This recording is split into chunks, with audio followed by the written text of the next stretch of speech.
turns out that there's only 84 jellyfish in jellyfish fields. I caught all of them. The thing is though that the jellyfish competition takes into consideration jellyfish you've caught in other areas, for example Bikini Bottom and downtown. This is the reason I never completed this game, this one section, because I could never find all 100. So the fact that they give you this ridiculous collectathon is only trumped by the fact that they don't give you the rules properly, and you can actually be led to think you haven't won the competition when you already have. I hate this quest.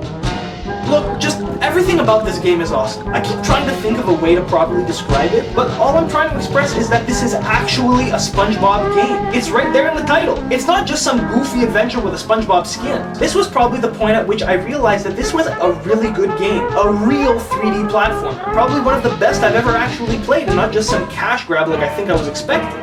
So then you get to the actual main menu, and right away you can tell how bad of a game this is going to be because a whole button is dedicated to nothing more than opening the legal page. So excuse me for thinking I could stand on that rock over there. Oh god! Everything clips with everything. Enemies clip through platforms. You clip through platforms. Freaking platforms and land masses clip through each other. Coins clip through each other and platforms. It's bananas. It's like these little details that we take for granted in, actual games. We don't realize how much they matter until a game like this comes along and breaks us. For 3 years, people have been asking me to review the SpongeBob movie game. The combat is bad, mostly due to poor enemy design. The enemies in this game are some of the worst I think I've ever encountered in any game, ever. They just aren't fun to fight and don't match the ability set of the player. The platforming in main stages is pretty simple and not really worth discussing. The special challenge stages have a broken timer and just aren't a good match for the platforming mechanics in this game. In various different places, platforms aren't timed properly with each other. The time trials and ring challenges, however, don't function as they should. Each of these tracks asks you to complete a total of 4 challenges that technically could have all been completed in a single run if the game were designed better. But you still want a review? You want me to help you decide whether or not you should buy this game? I don't know what else to say. This game works. It functions on some level, but it's just not fun. And what doesn't help this game's case is that the game that came before it is almost mechanically identical, but doesn't suffer from any of these issues. As far as I'm concerned, I'm done with SpongeBob now. This 4-year journey ends today with the movie game.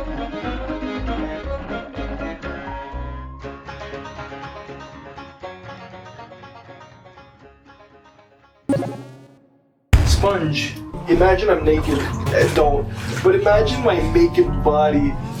But really don't. For once in your freaking life. And then...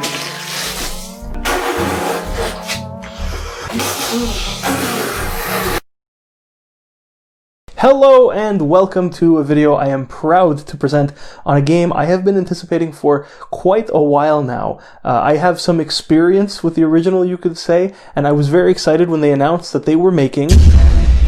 Fuck. Oh, God damn it, the fucking power again. Okay, well this is on battery, so let's... excuse me? Whoa. Hey. Oh, it's you.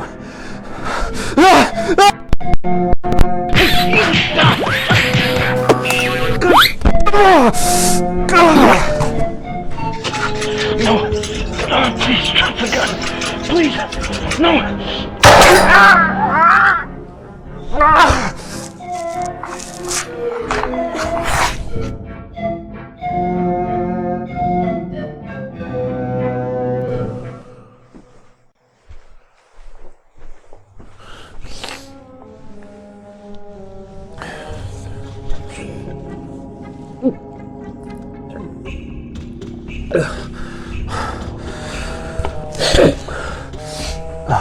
Thank you.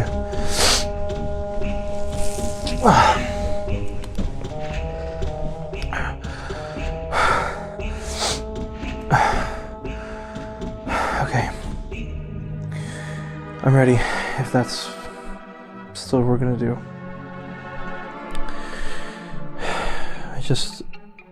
Can you give me my glasses if I'm gonna read the script over there? I can't really see it. Yeah, I wear glasses now. I have been for a while. I guess I don't expect you to know that. Thank you. Okay. Are we rolling already? Fuck. Can you pass me that hat over there, please? Yeah, I wear a hat now too, especially in videos. I'm balding and I'm pretty self-conscious about it, so kind of fixes that problem. Okay. I'm ready now. I'm gonna start.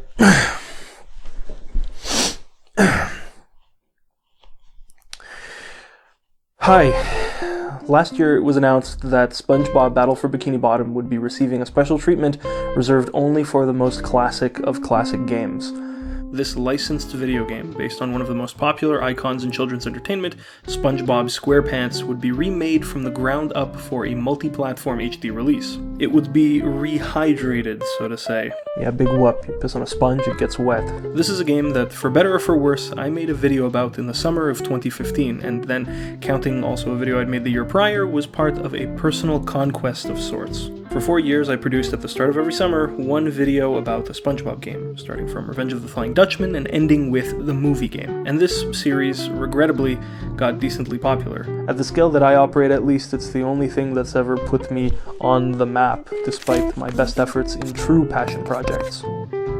And so, this yearly escapade into the world of SpongeBob games being less and less fun and feeling more and more like an obligation with each iteration, I stopped. I haven't made any new sponge-related content in a while, bar my postmodernist review of an actual sponge. But that hasn't slowed the stream of comments I get regularly, sometimes asking, but other times straight up demanding that I review some other SpongeBob game, like I owe it to someone. The rehydration of this one, ironically, fueling the flames of those commenters even more recently.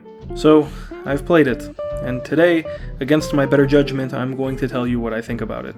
But at the same time, fuck you! I'm not a church, you can't just show up for Christmas and Easter and expect to get the good stuff. There is a small part of my audience that has been tremendously supportive of my recent projects, and so to dip down and slurp the spongy waters of old would be to disserve them. So, you want to hear my take on Battle for Bikini Bottom Rehydrated? You're gonna have to get through something I actually want to talk about first. And not just because I'm being a little asshole about it, but because I actually cannot express to you my feelings towards this new SpongeBob game before I talk about how and why I received another recent release.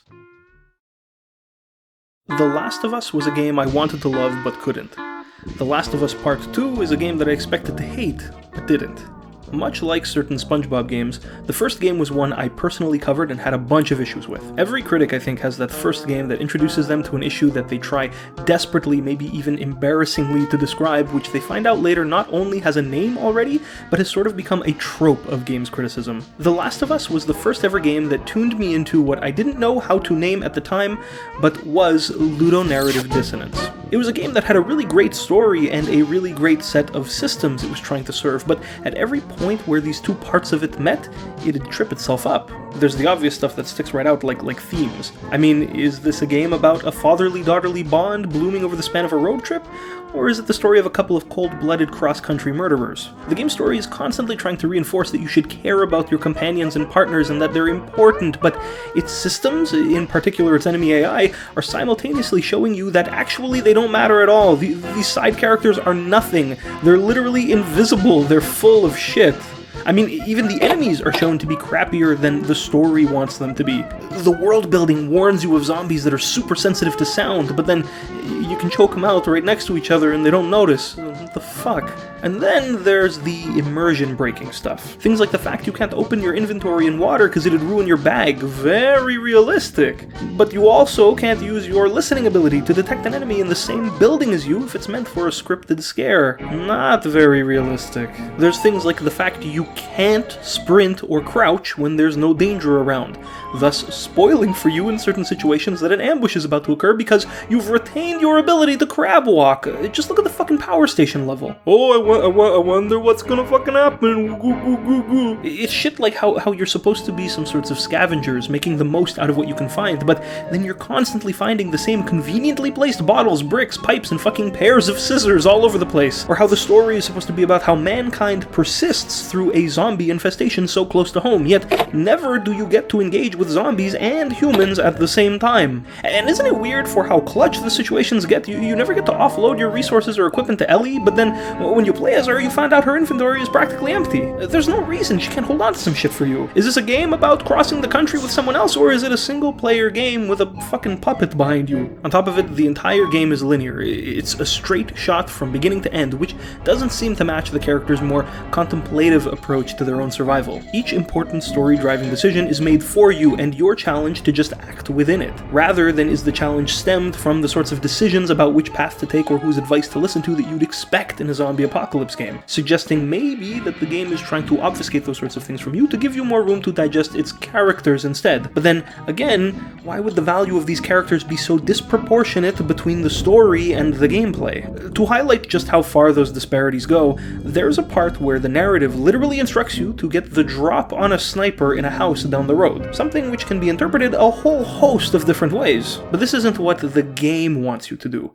The game specifically outlines the win state here as entering the building and triggering this little cutscene where you get to kill him. If you instead are fooled by the immersive properties of the game's presentation and writing and try your own approach, for example, crawling around in the buildings nearby until you can sneak a cheeky shot at him, not only is that not allowed, but the sniper literally isn't there. He doesn't exist. For thinking outside of the box, listening to the in-game dialogue and coming up with your own strategy to handle the sniper, your reward is to see that until you enter the building and his model is loaded in, it's literally an inanimate rifle floating in a windowsill, somehow firing crack shots at your smartass. Truly filthy, stinking Game of the Year material. That's what this is. The environmental storytelling is probably the coolest thing it does, but an over-reliance on written notes and also the fact that you have to trudge through a dull-as-shit game to consume that content means not everyone will care. I don't think The Last of Us was really the best at anything it was doing. I think RE5 came up with a better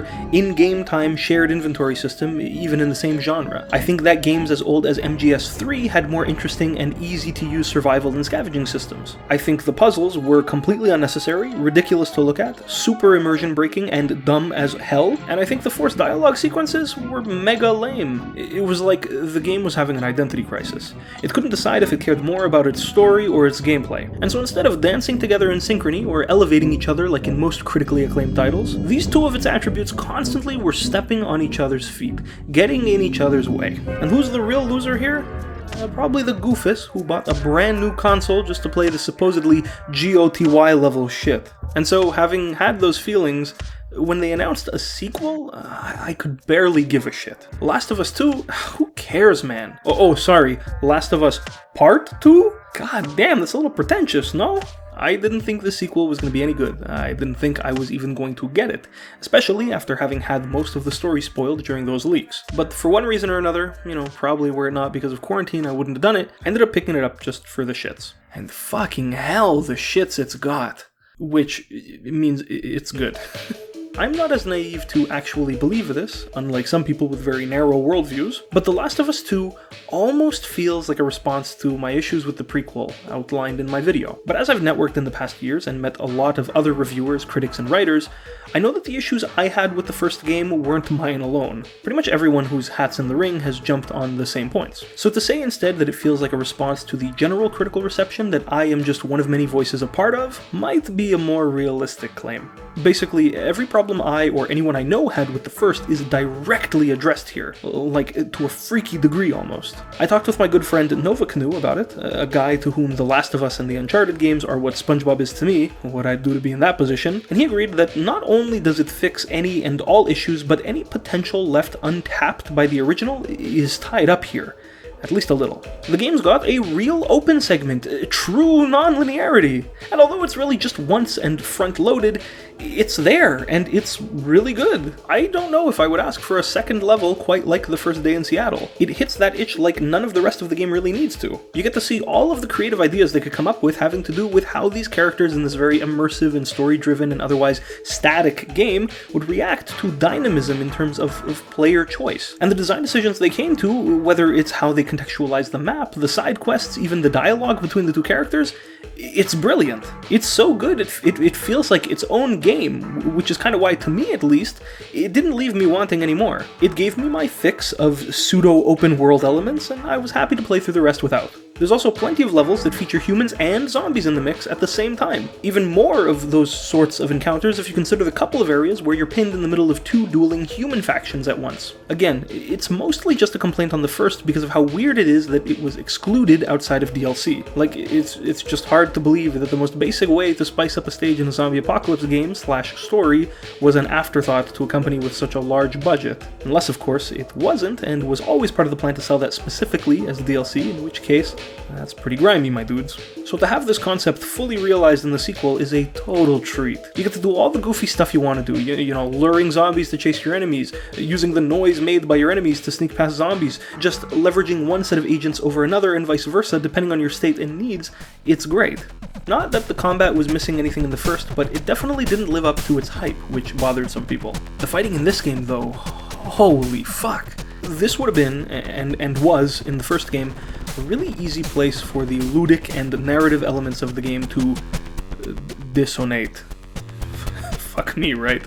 But this is where the genius of this game and its story shine. This game, in which you trudge through violent slaughter rooms, killing everyone and their dog in your path indiscriminately, is paired with a story about revenge and about a character, blinded by anger, trudging through, you guessed it, slaughter room after slaughter room. You're not a dad doing the right thing by his surrogate daughter, but also murdering entire colonies of people without batting an eye. You're, well, at least for half of the game, a villain. You are a garbage piece of shit, angsty skater kid wannabe who has been given every opportunity to stop doing the wrong thing and hasn't. And even as the game comes to its gotcha moment halfway through and this rug under the table climax, she still thinks this all has to do with her and the fact that she is special. Her initial reaction to being ambushed by someone whose friends and family, from man to best friend and from full grown to yet born, she has just spent 3 days killing without mercy. For her not to immediately understand why this person would want her dead, to think even for that 1 second that this person is here pointing a gun at her because of her special immunity, because of her personal trauma, having had to deal with the fact that her choice in the matter of possibly saving the world was stolen from her by some serial killer she confused for her dad, for her not to understand why this is actually happening, how she's elicited so much hate out of someone, it just shows how rarely she's thought about or reflected on anything she's done and how little empathy she has in her heart. And after being granted by this person forgiveness and still throwing it all the way in pursuit of a closure that won't do any good to the people she loves or help her get over what she's done and instead is entirely selfish, especially after clear parallels are drawn between the man she feels the need to avenge and the buff single dad she wants to exact that on, she's a joke. Her actions and the poor excuses she has for them reveals to the player the degree to which this character believes that the world revolves around her.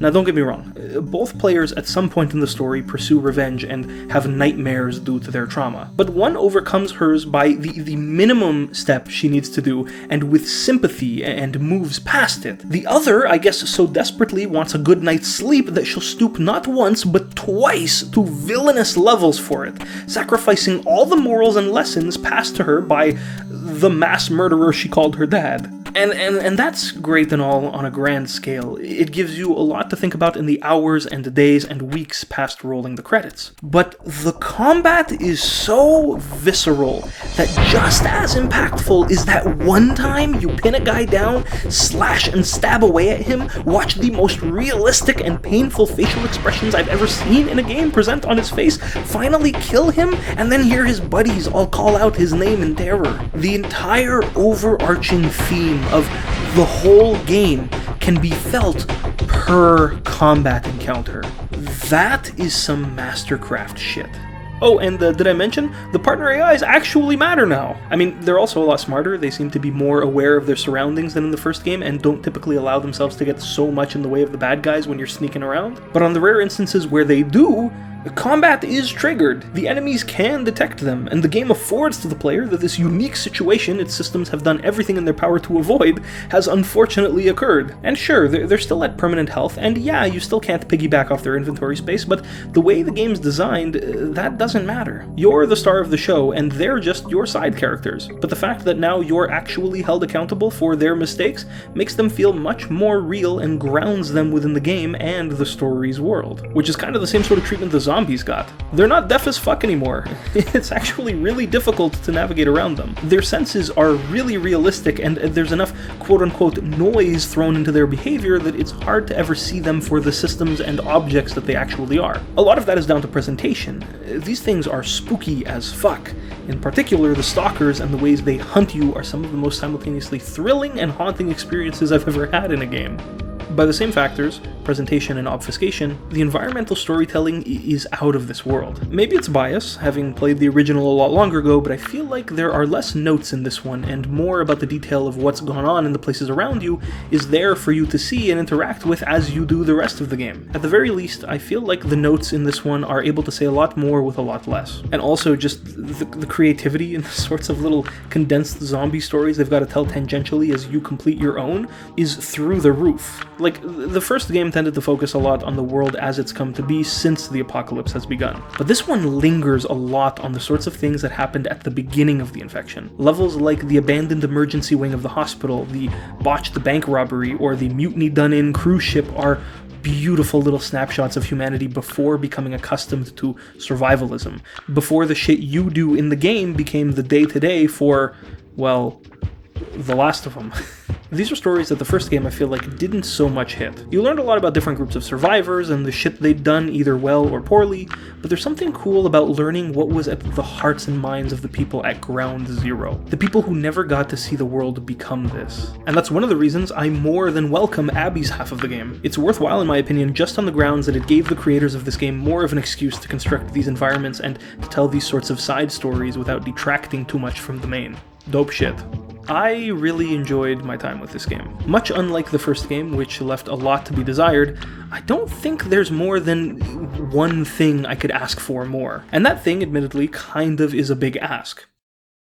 So I came up with a theory at the moment when the game held its fake-out climax and switched sides to Abby's perspective. I thought, or maybe hoped, that what had ended up happening was I'd, as Abby, progress through the story up until that encounter in the theater again, at which point I'd be given a choice, as is the nature of games. I thought for sure the way this was going, I was gonna get to pick which one killed the other. Or maybe in a twist consistent with themes of revenge, maybe the one I'd pick to play as in what I assumed would be the final boss fight would actually be the one to die. Get it? Like whichever one you pick to complete their revenge quest, the developer's doomed to fail because that's what they deserve. And even as I got to this point, and well past it, and then past that, and then well, past some more, I held that belief that they were for sure gonna give me a choice at the end. And it was this moment right here, this tiny detail after Ellie throws back Abby to initiate the final fight that I was like, oh boy, here we go. Look, Ellie does the idiot move again of not being able to forgive, and would you look at that? The camera's transitioning to the over-the-shoulder perspective of the character I want to win.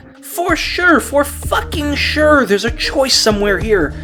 Fuck, the amount of time that goes into making a game, that little camera move there had to be deliberate, right? Well, turns out it wasn't. There's no choice. There's no choice. There's just one ending to this game, to this, don't get me wrong, really fucking great game. And it's fine that it's impossible to trigger a secret alternate one no matter how many times I fudge Ellie's QuickTime events, because I'm not the creative director of this thing. This is a story someone wanted to tell me and a bunch of other people too, and we all agreed through our wallets to listen. Do I think it would have been cool to let the player pick a side at the end? Yeah. Do I think that it would have been the right ending? No, probably not. Because if it would have been, then over the course of the incredible amount of time and work, and overtime and overwork that was spent making this game, I think it would have been. They're trying to make a point in the end that I might not agree with, but I have to respect. Look, the way I see it, you can't just spare the dying at the end and call it a great act of forgiveness, of breaking the cycle of violence, and just forget that this is happening after Ellie's given up on anything good she's had in her life to pursue a years-long revenge plot across the country. If she really forgave her, if she wanted to break the cycle of violence, she wouldn't have chased her down again. Without getting into it, that's not how forgiveness works. That's not how cycles break. But at the end of the day, that's one change I can think of even possibly suggesting. This is a game that follows up another which had some issues. And not only does it fix each and every single one and even dive into any and all territory left untreaded by it, but it goes beyond that and delivers on things unrequired by it as a sequel. It could have stopped there and been enough, but it went ahead and included characters of various identifying backgrounds and allowed, for once, in this notoriously exclusive medium of entertainment, for certain underprivileged groups to see themselves or parts of themselves depicted here in this big budget game. And then, as icing on the cake, it treated everything both aesthetic and technical that was part of this game with a level of quality I hope sets a standard for the sorts of prestigious games this fronts. The Last of Us Part 2 is the sort of game that needed to be made. Its execution proves that the original game it stemmed from deserved being revisited, that there was stuff there that could be added, that could be fixed, and that could be perfected. And the reason I needed to talk about it before I could talk about SpongeBob Battle for Bikini Bottom Rehydrated is because it's its antithesis. Battle for Bikini Bottom, released in 2003, was a cool game. For being a side project made and played by most at SpongeBob's peak, the most notable thing about it was that it was better than it needed to be as a licensed game at the time when the 3D platformer genre was kind of oversaturated by subpar movie and TV show tie-ins. Should you have played it over any other 3D platformer that wasn't licensed though? Probably not. It was cool for what it was. It was a decent game that was hyper-consistent with the rich charm of the show and the characters and world it was based on. Was there anything to improve? I mean, for what it was, not really. Was there room to fuck up the formula it presented? I mean, yeah. In my opinion, its follow-up, the SpongeBob movie game, is proof of that. Reframed, is there anything to modernize? Yeah, for sure. A lot of its design is outdated by today's standards. So, did it need to be remade? I mean, I don't think so. But much like The Last of Us, I think it's fair to see what they delivered before passing that judgment. Now, Rehydrated isn't a sequel, it's a straight remake. That doesn't mean, though, that it didn't have the right or responsibility to, like I said, modernize things or otherwise perform some touch-ups. It chose, though, not to, which is a statement of ultimate confidence. It's basically the game saying, hey, aside from my visuals, I'm good shit all the way through. That makes things very easy for me. The quality of the game rests just on two things. One, its new visual style, and if we feel like it's an improvement, and two, their ability to rebuild every system and mechanic to work exactly as the original did and still be a decent game worthy of money today. Now, visuals-wise, I know I'm not the only one who's expressed this, but I don't think it looks very good. In my opinion, this guy and this guy are two different characters, and so pulling the game's presentation up to SpongeBob's modern design while keeping the same writing, plot, and even audio from 17 years ago and from a game made during and for a different era of this show is kind of uncanny. I mean, when I grew up, SpongeBob definitely didn't have photorealistic irises. And when the game's marketing itself mostly as a nostalgia trip, this visual style seems like the wrong choice to me.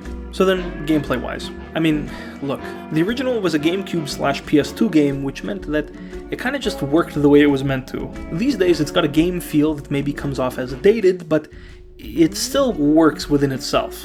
Except in this remake, it doesn't. And not because of anything having to do with how it's based on something old, but instead the problems stem from the modern age in which it was developed. I don't want to shit on anyone's work, but the complaint I have here is one of the same I had in my video on SpongeBob Hero Pants, which everyone loved, so frankly I'm going to be disappointed if anyone has a problem with this take. But in a lot of places there are signs of unfamiliarity with the game's engine. Modern game engines are beasts of development tools. These days they come standard with all sorts of shit that empowers devs to make super performant and good-looking games easily. From improvements to rendering, to physics simulation, game developers can offload a lot to their engine's features and plugins and not have to worry about implementing everything themselves. Except when you're remaking a game originally made in a time where certain sorts of things were not possible, you have to remember to omit those from the remake, to disable them, so to say. You know, it's great now that most machines are able to handle a lot more graphically. Devs can chuck a ton down the pipeline just as visual fluff, and it's no sweat. Not everything in the game or on screen has to serve a mechanical purpose anymore. You can just litter around some loose rocks on the ground for fun, just, I don't know, fucking to make things look nice, whatever. Just gotta remember not to give them collision meshes, because otherwise these originally useless extra details have a use. If, say, your bubble bowl projectile collides with them unnecessarily, well, they become obstacles. And when the game you're remaking and whose design you're copying didn't originally account for those, well then now you've broken some shit. Now you've invalidated the original game's design. This is just one of many technical problems that permeate throughout the whole game. There's a lot of goofy collision stuff in particular that would seem to suggest, like I said, a lack of experience in the team at making this sort of game. And it, funnily enough, wouldn't be an issue weren't it for the fact, again, as I said, it's added this problem to the game. In deciding to remake a game so closely to its original without actually re-releasing it, I feel like they were setting themselves up for failure. Game development is a monumental undertaking, and when the requirements to be met are so strictly set as they are, or were by the original in 2003, 17 fucking years ago, you're for sure going to introduce some new issues that weren't originally there. Just as, sure, new improvements too. But when it's a remake we're talking about, new bugs dock you for more than improvements boost you. In software engineering terms, and if I'm not getting this wrong, we could talk about the law of design by contract. And fuck you, this is relevant because this game is software. Say Rehydrated is a child of the original Battle for Bikini Bottom. Call it a subclass, a specialization, say it inherits from it, whatever. What that means then is that the specifications of the parent game are said to be contracts for the remake. The remake can do its own thing and add whatever the fuck it wants to the equation, but it at least has to support and meet the criteria of those preconditions, postconditions, and invariants defined by its parent, the original Battle for Bikini Bottom. And adding goddamn physics rocks where they didn't used to be is without a doubt a way to break some of those contracts. Otherwise, in gameplay terms, with the right set of wrong decisions, this game could have had some soft locks. Here's a concrete example of that. In one of the slide courses in the level Sand Mountain, there's a sub-goal to smash 8 snowmen. There's also a time trial sub-goal. When you basically get to the finish under the time limit, you get a star. Now, you don't have to get any of the snowmen as you're doing the trial, but if you have any respect for your personal time, you should. You've got nothing to lose and it saves you the trip. They're literally on your way. But also, some of the snowmen are just in the way, so to avoid them would put you in danger. Basically, what I'm getting at is there's no reason not to just slide right through them while you're seeking the time trial. Now that's the case for the original, but not for the remake. Why? Well, because now the snowmen leave behind a little aesthetically pleasing pile of rubble behind when they're smashed. But guess what? That little pile of rubble has goddamn physics! And so just casually sliding through them like you did when you were almost a Canadian drinking age's worth of years younger, doing that today stops you dead in your tracks! But here's the point. Here's the part where contracts come into play. It's really poor judgment for them to make objects they ask you to slide through turn collidable. That's just one part of the problem. The other is that the design of the slide level has a contract between itself and the rest of the systems in the game. That design contract states that a player can feasibly beat the time trial and pick up some snowmen on the way. Making the rubble piles slow you down or outright stop you on contact breaks that contract. So what we have here is the introduction of a new mechanic. Hitting snowmen stops you. It's a crappy one, but not all that devastating on its own. Embedded within a level whose design depends on a contract which this mechanic breaks. If you're gonna smack some snowmen on the way, you are sacrificing yourself to the time trial. That's some hot bullshit.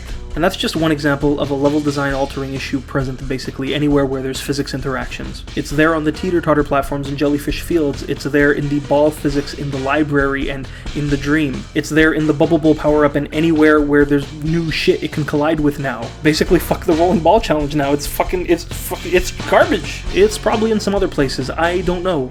I couldn't be bothered to get much further than that. You just can't take levels as they were 2 decades ago, same progression, same proportions, all that, and then change things as fundamental as speed, direction, acceleration, and inertia. The seesaw rocks didn't eat my jumps back then, so you can't let them do that now. In software terms, this is adding new features that break backwards compatibility. And this sucks so much, because one of the things that impressed me about the original game, at least coming off from the hot pile of garbage that was Revenge of the Flying Dutchman, the only SpongeBob game I'd played before, was Battle for Bikini Bottom's attention to detail. And stuff like this shows a lack of that in the remake. You know, I'm really happy they found the time to add so many memes to the game, instead of fixing the few things that could be fixed, or improving the few things that could be improved, or testing to make sure they hadn't broken anything that wasn't originally broken. And on the topic of memes, I can't believe I have to say this, but there's a difference between paying homage to a property like SpongeBob through in-game references, as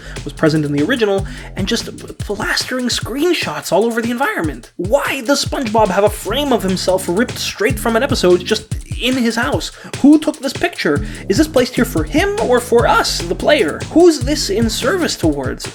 It's insane how much of this shit there is, and it sucks because there's not a single place where it's used where the level wouldn't be better off without it. And there's just so many other glaring issues that show that lack of attention to detail. I spotted these things without even meaning to. Like, how come sometimes collecting spatulas just doesn't work the first time? And why doesn't the water effect from the shower turn off after the king jellyfish fight? And why does the inflated beach ball thud like it's fucking filled with lead? And why can't I dodge Sandy's double spring attack? It's supposed to be just one jump between the springs, right? Am I doing anything wrong? Or is it just the hitboxes are incorrect? Or you know what? The museum. It was pretty cool. I like the changes they made to it and all of the art they added to the background. In particular, I like these little display cases with models of the characters and fish people. Makes sense. This is a museum for the residents of Rock Bottom where they can learn about the world above. It's neat to see all this. Except, how fucking hard is it to remember to turn off animations for all these fuckers? Because it doesn't take a genius to know. All they did here is they dropped in the models and turned off their idols. And it seems like it shouldn't be that hard because they nailed it for most of them. Except for the group that'd probably wear it the worst if they forgot. The old folks. The old folks, as seen at the old folks' home, unlike the rest of the models in the museum here, have retained their idol animations. So what's really on display here behind this glass is something more real than I assume the curators intended. Elder abuse. Fuck off. How did this get left in? But it's okay, they put screenshots from episodes. That makes up for it. They didn't fix the issue with the enemy intro cutscenes and how the player can very easily miss them. It's an easy fix, I think. Just instead of making the intros happen in a specific level, make them dynamic and trigger them the first time the player sees that enemy for the first time. Oh, but that'd be a real creative decision. Yeah, you know what, probably best not to diverge, but probably best to stick with the design of a game made 17 fucking years ago. You know, back in a time when other shitty and outdated design choices, like showing changes happening in the level via little cutscenes, was the norm. It's not like that's a solved problem, right? It's not like game designers know today that the easiest fix is just to color code sections of the level so that the player can actually discern where the fuck they're looking in these little scenes. Yeah, it's not like that at all. Living in the past and avoiding responsibilities is fun. Let's drop some more screenshots, guys. It's not like we could spend our time doing anything else, like, I don't know, implementing the fucking infinite loop in Patrick's dream level, right? You know, one of the funniest and most genius mechanical jokes in the original. Yeah, fuck that. Nobody's playing this remake expecting to re-experience one of the funniest moments built anew. Nobody. Not a goddamn soul. They're here for the low-effort shitty memes. No doubt. Fuck. I mean, look. What are you really trying to do? Are you trying to make a good game, or just a faithful remake of an original? Because I'll tell you, either way, that's not what this is. Congrats! SpongeBob Battle for Bikini Bottom Rehydrated is a full-budget remake of a game. You'd be better off playing it itself if you can get your hands on it. The differences between the two titles favor the original over the rehydration. Look, I try not to review games so much, but if I had to help inform you on a purchasing decision, it comes down to comparison in my opinion. If you played the original and liked it, would I recommend you this? No, because I think it'd disappoint you. I think if you still have the means to play the original and you have a hankering to try this out, I'd say save your money and play again something you know is good. And if you haven't played the original before, I can't in good faith recommend this over trying to find a way to play that one instead. The only demographic I think this is fair to sell to is children who've grown up only knowing the modern SpongeBob and having no powers themselves to acquire or play a game that's been in the bargain bin since before they were born. Rehydrated, the way it is now at least, is not a game that deserved to be made. Battle for Bikini Bottom didn't deserve this kind of remake treatment. It was a game from a time of licensed 3D platformers that was most interesting for how much better it was than the bare minimum, and how faithful it was to its source material, which it didn't need to be. It was interesting because all it really needed to do to sell was slap SpongeBob on the front, but a dedicated and passionate team chose to do so much more. I don't think the same is true for its remake. I don't think it's a good remake, I don't think it's a good game, I don't think it does the bare minimum. You heard my rant about contract design. I think the only reason it's selling in 2020 is because it's got SpongeBob slapped on the front. So for this remake to be, in my opinion, less of an homage to its source game than its source game was itself to SpongeBob is a real shame and very disappointing. It's a game that, by its nature, explores none of the untapped potential of the original other than what was just unfinished, which should go without saying. There's a difference between unfinished and untapped. And the cherry on top, it does it all in an unpolished visual style that really doesn't suit it. The original is a game that, if this is really the best remake it could get, then I guess didn't deserve one. That's all I have to say. Could you, let me go now, please? Huh?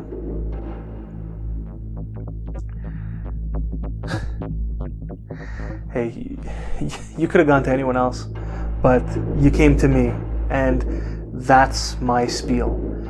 I'm not sorry if that's not what you were looking for. It's not my job to reaffirm your opinions or your beliefs. I'm not sorry if you liked this game and are insulted by the fact that I didn't. Maybe you could try distancing your identity from a SpongeBob game you played when you were a kid. I don't know. Maybe something you could try. How about you, let me go now, huh?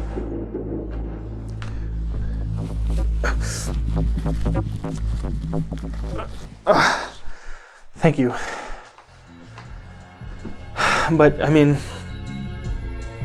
just, I guess, to let you know, I do have a lot more to say about a lot of different things. Some people think I'm a pretty good communicator. Other people think I'm kind of funny. I might be worth keeping tabs on, you know? But, I mean, really, I guess whatever. It's up to you.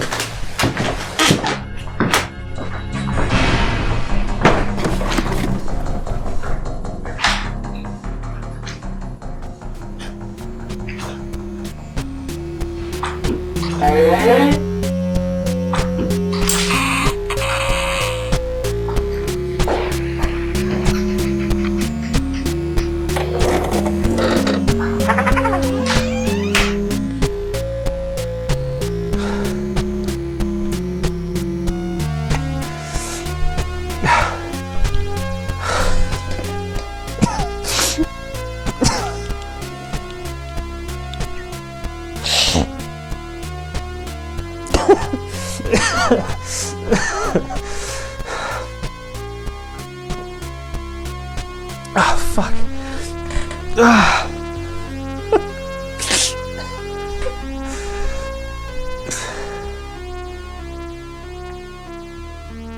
Okay.